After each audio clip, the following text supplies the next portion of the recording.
જે રીતે અમરેલી જિલ્લા માટે લોકો સ્વયંભૂ રીતે બહાર આવી અને મતદાન પણ કરી રહ્યા છે.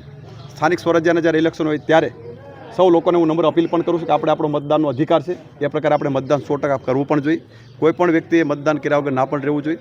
ખાસ કરીને ગુજરાત માટેની વાત કરીએ ત્યારે જે રીતે દેશના યશસ્વી વડાપ્રધાન આદરણીય મોદી સાહેબ અને રાજ્યના મુખ્યમંત્રી આદરણીય ભૂપેન્દ્રભાઈ પટેલ સાહેબ અને નાયબ મુખ્યમંત્રી આદરણીય હર્ષભાઈ સંઘવી સાહેબની સરકાર જે રીતે કામગીરી કરી રહી છે અને લોકો વિકાસ માટે જે રીતે માનતા હોય એ પ્રકારે જે રીતે સરકાર દ્વારા અમરેલી જિલ્લા માટેની વાત કરીએ ત્યારે સમગ્ર જિલ્લો જ્યારે વિકસિત હોય અને જે પ્રકારે વિકાસની ગતિથી આગળ વધતો હોય ત્યારે ભારતીય જનતા પાર્ટી માટે અને સરકાર માટે લોકો એક મન બનાવ્યું છે કે અમરેલી જિલ્લાની અંદર 16 કળાએ કમળ ખીલવાનું છે.